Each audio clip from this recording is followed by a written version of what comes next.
You're scrolling Zillow at 11 p.m. on a Tuesday, and every single house in your target neighborhood costs $650,000. Not the dream neighborhood, the maybe we could make this work neighborhood. You make $92,000 a year. Your partner makes $78,000. You've saved $40,000. You run the mortgage calculator for the 15th time this month, and the math just doesn't work. It's never worked. So you close your laptop and think, who the hell is buying these houses? Sound familiar? Because here's what's making you insane. Houses are selling. That pending sign goes up within a week. Someone is buying them. Lots of someones. And if you're sitting there feeling like you're the only person who can't afford what everyone else seems to be buying effortlessly, I need you to understand something right now. You're not crazy. The math isn't wrong. And you're definitely not alone. In the next 20 minutes, I'm going to show you exactly who's buying these houses, and more importantly, how they're actually doing it. We're going to expose the 5 hidden advantages you can't see from the outside, calculate exactly how much comfortable buyers actually make, and reveal what's really happening behind those freshly painted front doors. Because once you understand that only 20% of buyers are actually fine, you'll stop destroying your confidence by comparing yourself to a purchasing class that's either secretly advantaged or secretly struggling. Let me start with something critical. Your math is correct. The impossibility you're feeling is real. The median household in America makes $84,000 a year. The median home costs $550,000. Let's run the actual numbers on what it takes to buy that median home. You need 20% down. That's $110,000 saved. Most people don't have that, so they go FHA with 3.5% down. But let's be generous and assume you somehow saved the full amount. Your mortgage at 7% interest is $3,200 a month. Property tax at the national average of 1.7% adds $780. Insurance is $320. Basic maintenance reserve, $450. Your total monthly cost is $4,750. Now here's where it gets brutal. That median household making $84,000 takes home about $5,500 a month after taxes. $4,750 in housing costs against $5,500 in take-home income. That's 86%. You'd have $750 left for literally everything else. Food, transportation, insurance, healthcare, clothing, a debt, savings, everything. This isn't stretching. This is mathematical impossibility.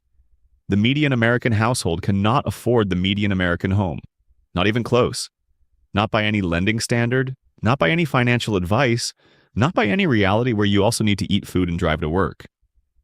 And yet, here's the thing that's destroying your sanity. Homes are selling. Every day, every week. Multiple offers, bidding wars. That house you couldn't afford? Someone bought it in 4 days. So if the math makes it impossible for the median household, and you're sitting there feeling like everyone else figured out some secret you're missing, let me show you what's actually happening. Here's the first truth, and it's going to reframe everything.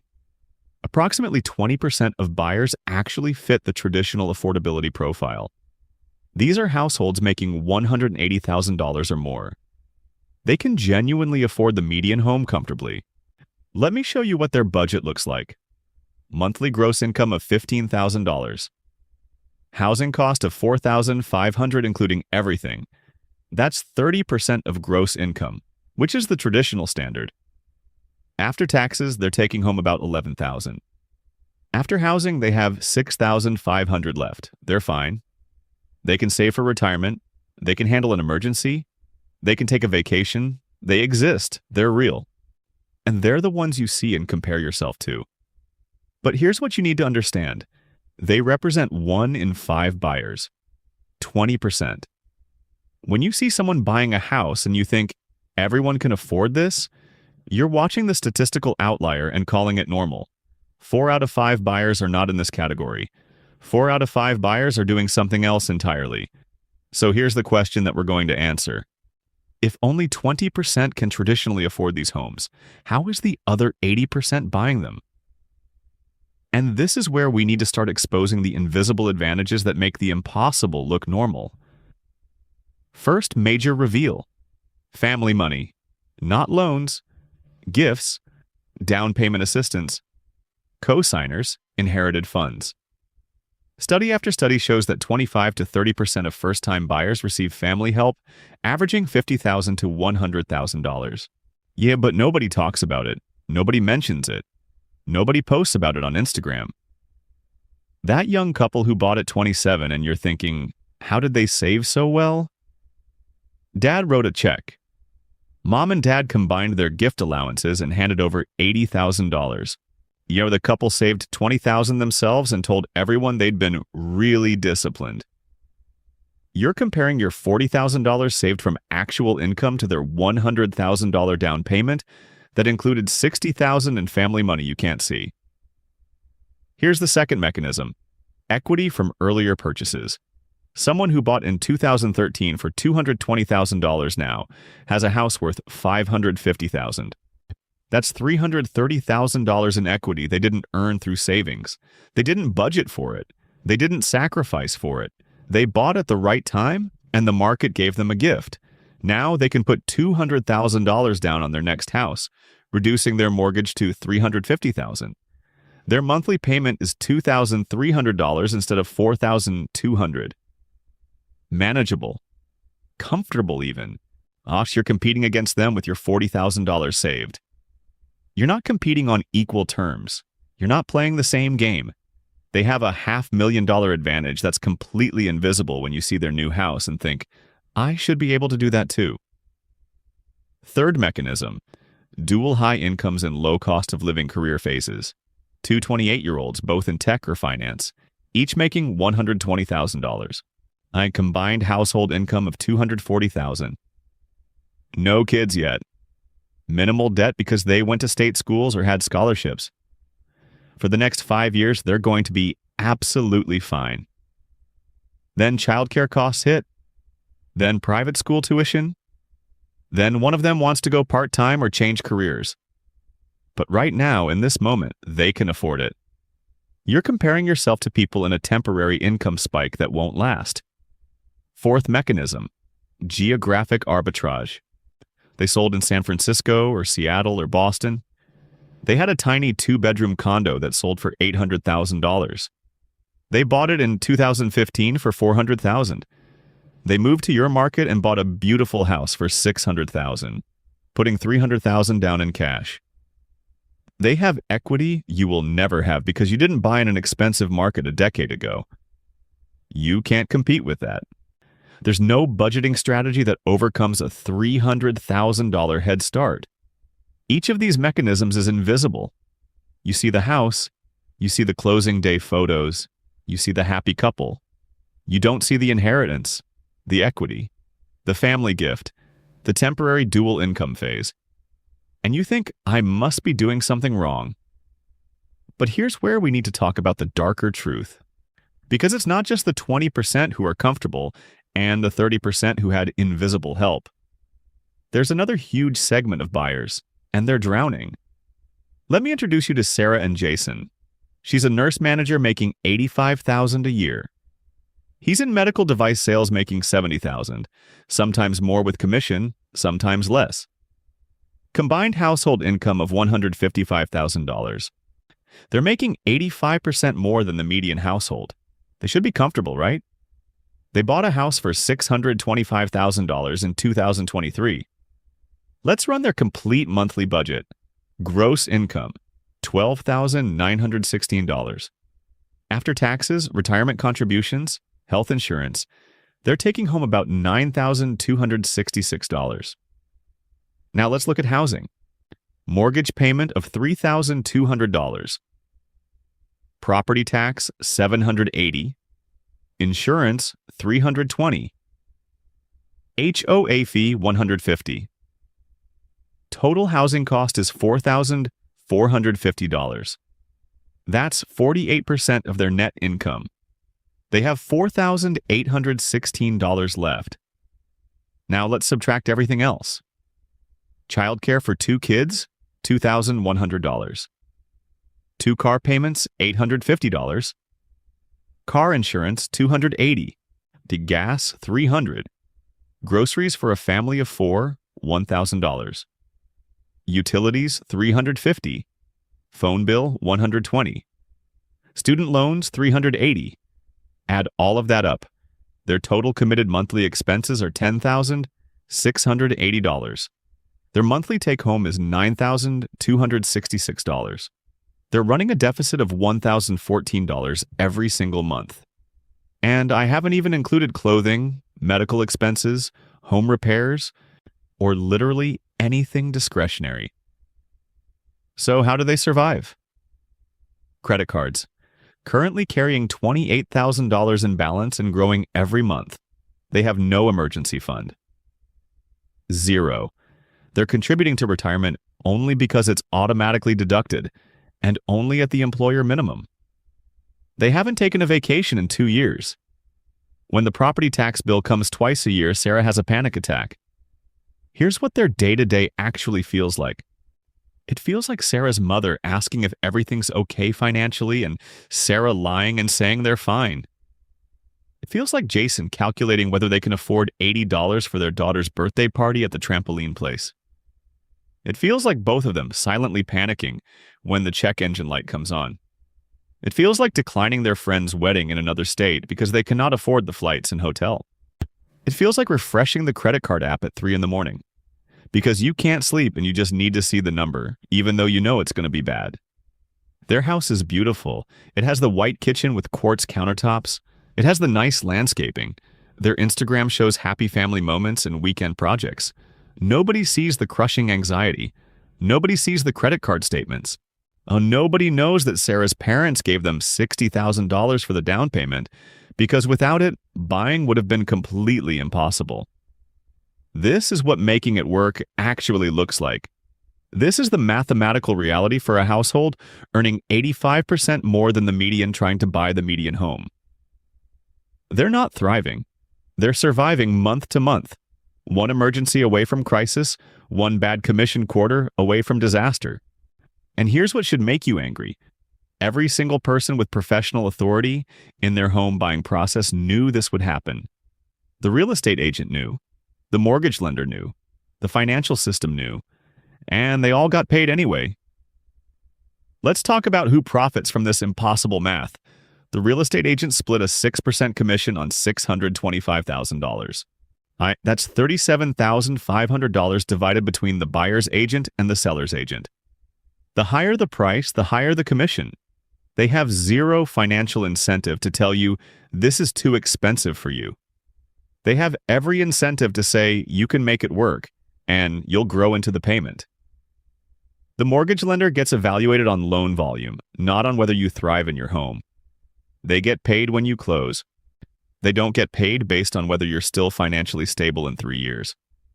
They'll approve you at a 50% debt-to-income ratio because it's legal and it's profitable. The fact that it's devastating for you is not their concern. Builders and sellers benefit from constrained supply and maximum prices. Appraisers face subtle pressure to hit the number needed for deals to close. Everyone in the transaction gets paid more when you pay more. Everyone benefits when you stretch, and everyone profits when you overextend. And then there are the cultural narratives that enable all of it. Homeownership is the American dream. Renting is throwing money away. House poor is temporary. You'll grow into the payment. These phrases aren't wisdom. They're wealth extraction dressed as financial advice. They're the justifications that keep you signing papers that will destroy your financial stability for a decade. The system is designed to maximize transaction volume and prices. It is not designed to protect you. Every party with authority in this process gets paid when you buy, regardless of whether you can afford it. When your real estate agent says you can make it work, understand that they make $18,000 if you buy and $0 if you don't. When the lender says you're approved, understand that approval is not the same as affordability. It just means you're legally allowed to destroy yourself. And here's the psychological trap that makes this even worse. You're comparing your complete financial transparency to everyone else's exterior performance. You know your income, You know your savings, you know your debt, you know every dollar you have and every dollar you don't. When you look at everyone else buying houses, you see their closing day photos, their beautiful kitchens, their happy family in front of the new house. You don't see their inheritance, their family gift, their equity from a previous home, their credit card balance, their empty retirement account. Even worse, you're comparing yourself to a statistical illusion. The average buyer doesn't exist. There's the 20% who are genuinely comfortable because they make $180,000 plus. There's the 25 to 30% who received massive family help. That's completely invisible. There's the 20% who have equity from previous homes purchased at the right time. And then there's the remaining 30 to 35% who are struggling or gambling with their financial future. You're comparing yourself to a composite that includes people with advantages worth $300,000 that you can't see.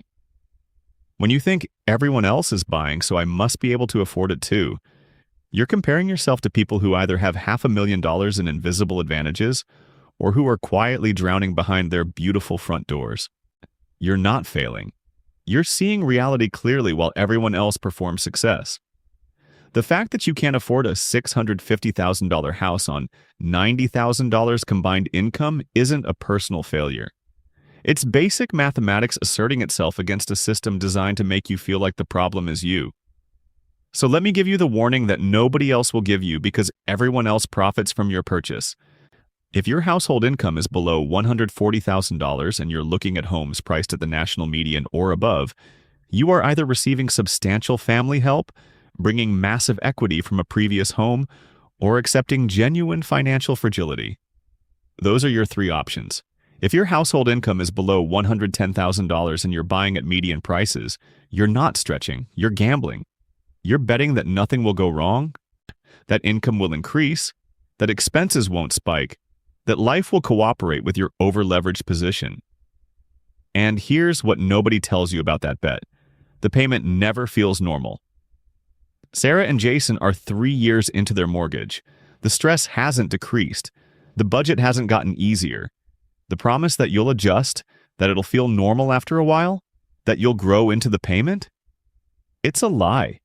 It's a lie when the fundamental math is broken. You don't adjust to spending 48% of your net income on housing. You just spend 3 years being stressed instead of 1 year being stressed. This isn't a conservative take. This isn't me being overly cautious. This is basic arithmetic. The system will approve you because the system profits from your approval. But approval isn't affordability. The bank's willingness to give you a loan is not a referendum on whether you can actually handle the payment.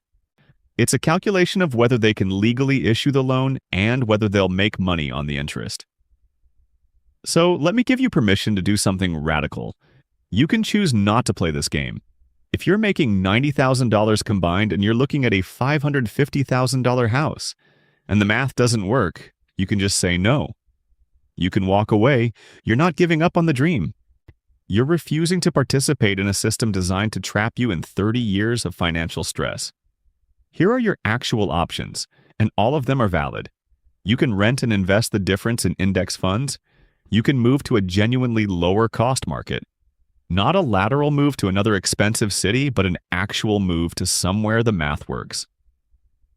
You can wait for real income growth or inheritance. You can buy significantly below your approval amount, maybe at $350,000 instead of $650,000. You can explore creative housing solutions like multi-generational living or co-buying with friends. None of these options are giving up. They're refusing to destroy your life for a leveraged asset in a market that's fundamentally broken. And if someone tells you that renting is throwing money away, I'd ask them if paying $4,000 a month when you bring home $5,500 is a better financial decision. Ask them if having zero emergency fund and $28,000 in credit card debt is building wealth. Not buying a house you can't afford isn't failure. It's one of the smartest financial decisions you can make. And if that means you rent for another 5 years, or move somewhere you didn't originally plan, or buy something smaller than you wanted, plus you're not falling behind. You're staying free. Because the real trap isn't missing out on home ownership. The real trap is spending 30 years financially drowning in a house you can't afford comparing yourself to neighbors who are either secretly advantaged or secretly drowning too. The real trap is sacrificing your mental health, your marriage, your ability to take risks or change careers or help your kids or retire with dignity, all for the sake of owning an asset that the system told you was the American dream. The median home in America is not priced for the median American. It's priced for the top 20%, subsidized by family wealth you can't see, or financed by desperation you'll never hear about. And your job isn't to figure out how to afford the unaffordable. Your job is to see the system clearly, understand the math accurately, and make decisions that protect your actual life instead of your performed success. So when you're scrolling Zillow tonight and every house costs more than you can afford, and you're wondering who's buying them and how they're doing it, now you know. 20% are actually comfortable. 30% had help they'll never mention. 20% brought equity from another era, and 30% are struggling in ways you'll never see from the outside. You're not the one who's broken. No, the system is. And the smartest thing you can do is refuse to let a broken system break you.